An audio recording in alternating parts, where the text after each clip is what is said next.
Hi, welcome to Quid Pro Quo. I'm Rin. And I'm Zach. And today we're talking about indie publishing. So indie publishing is another name for self-publishing.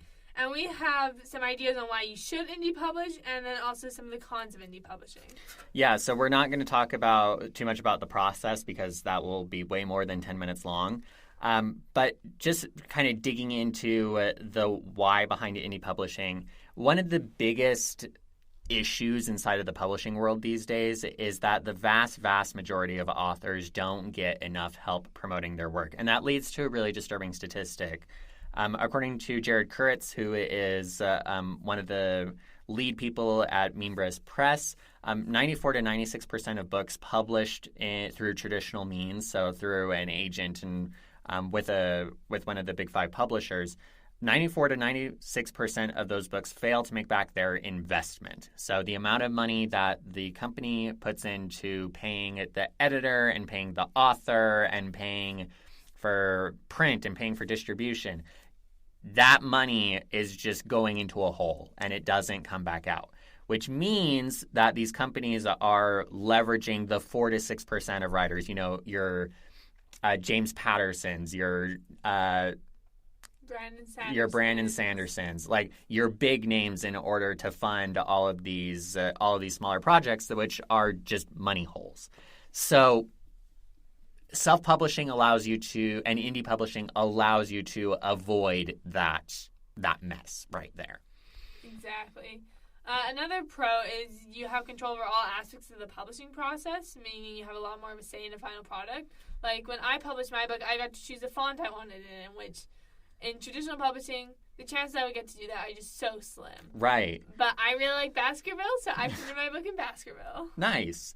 And covers are another big thing, is that authors oftentimes don't have lots of say over the cover. I remember I was in this class and we had a local author come in and talk to us because we had read his book for this literature class.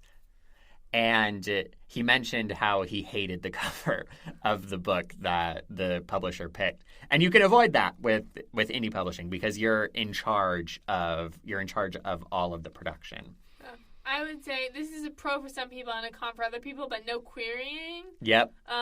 Querying can just be a nightmare. It's a lot of work. It's time intensive. And some of us have rejection-sensitive dysphoria. Hello, all my other ADHD people.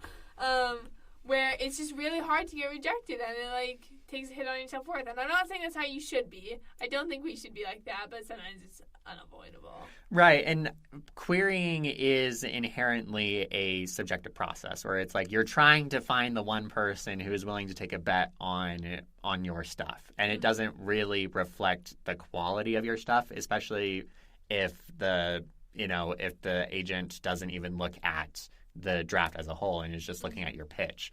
It's not about the quality of your writing. It's about how good you can sell yourself or how well you can sell yourself. And how well you can sell yourself aligns with their perception of the market, that's where it gets tricky right there, is aligning with the perception of the market. So, because we're not writing for the market, we're writing to write, and agents are looking to sell stuff for the market. Yes. I was at a writing conference in the spring, and we listened to Mason Deaver's experience. They're a non-binary author, and they wrote I Wish You All the Best, which is a book about non-binary protagonists.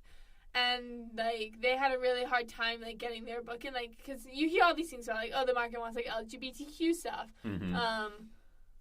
But they were repeatedly told, we already have a trans book. We don't want another one. Right. So even if he's not a super saturated market, agents might see it as already saturated. We have one, we don't need another. Right, and it's that kind of tokenism, which gets into a whole other conversation.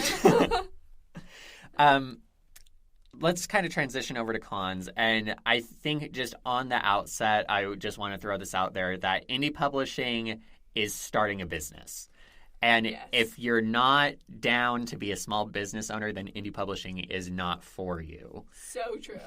So get in that mindset. Indie publishing is owning a business. That's what we're talking about here. It is your company. It is your brand. Yes. All those buzzwords that they use for marketing these days. If you hang out on LinkedIn, you know all of those. Oh, yeah, words. for sure. So it can be hard to find a high-quality cover and one that matches, like, industry standards because you have to find an artist on your own. And they can be, like, expensive. Yes, like, it can. finding cover artists. I was lucky enough to have a friend who was like, I would love to just get my work out there, and she was kind enough to, like, just do my cover for free. But, like, I look at it, I'm like, this is a good cover, and it's a cool cover, and I get lots of compliments on it, but I look at it, and it's also just, like, not a traditional cover. Right, and matching reader expectations about what's going on with the genre is something really important. You know, we all hear don't judge a book by its cover, but there's a reason why we have covers. Exactly. Covers exist to be judged. Yes. The next thing is copy fitting, which is, for those of you who don't know, like, publishing lingo, it's when you adjust, I believe, the leading and I think it's called the kerning, in, like, the spaces between lines and the spaces between letters to make the book look nice. And if you're using a program like InDesign, which is what the pros use, you turn on H and J, hyphenation and justification stuff, and then it's highlighted in various shades of yellow, and you want to get it from dark yellow to lighter yellow or to white. And it's really hard to, like, look at something and, like, know whether it's been copy fitted or not. Like, I recently, like, read your, like, magazine mock-up, and I was like, I can't tell if this has been copy fitted. But once it has been copy fit, it looks like there's just a je ne sais quoi. It looks so sexy. Exactly. And that's, like, a skill. Like, you have to have, like, the skills to indie publish if you want your book to, like, be high quality. And it matters less for ebooks because ebooks are reflowable. But if you want a print copy of your book, and Amazon does print copies, Barnes & Noble Press does print copies. Ingram Press is another spot. Yeah, you will want to copy fit your book, and whether you outsource that to a freelance print publisher type person, you will want to do copy fitting on your book. Yep. Something else to think about when you're doing indie publishing is that indie publishing suffers from this problem that indie game design doesn't, where there's kind of a social stigma around indie publishing, where the idea is that because traditional publishing supposedly screens out bad books, and I would argue that it doesn't actually screen out bad books. It just screens out bad books written by unknown authors. Again, another conversation about big authors writing bad books, but that's besides the point. Indie publishing doesn't have those filters, and so readers end up having to wade through a lot more slush if they're interested in indie publishing. So you need to find ways to get that social proofing, whether it's through reviews or advertisements, whatever it may be. Acquiring and promoting that social proof is a really integral part of the indie publishing model. Yeah, and the next point is it's all, like, everything is done yourself, which we've talked about this, but specifically the marketing. And we opened the episode with this stat of, like, 94 to 96% of books, like, fail to make back their investment because they aren't being marketed and, like, put out into the world as much. Personally, marketing is the bane of my existence. It is so hard and so much work, and the main way I do it is through, like, Instagram Reels and TikToks, but I haven't had time to, like, I would say sit down, but I film all my reels and stuff standing up. But, like, I haven't had time to, like, sit down and record reels for months now, so I'm not not seeing more growth on my Instagram. Like, Instagram stops pushing the reels that I do post. Like, the algorithm is not fun. Yeah, and figuring out your marketing strategy is something that is really hard. Are you going to pay for views? Like, are you going to pay for views? Are you going to try and game the algorithm? And if you're going to game the algorithm, how are you going to stay on top of the different changes inside the algorithm that go throughout time? So marketing is hard. It's not something that either of us are super comfortable with, but it's just one of those things that you have to think about. Because here's the thing, guys.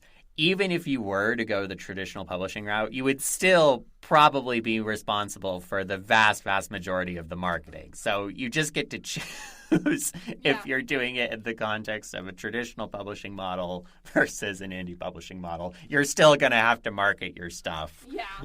And I will say marketing in person is slightly better than marketing online. Oh, yeah. Like, I did the farmer's market in the city where we live, and it was actually just, like, so much fun to talk to people, and people were, like, genuinely interested in it. Cause Yes. they're like, oh, this is a local author. Now I know the author, and, like, they signed my book. Yep.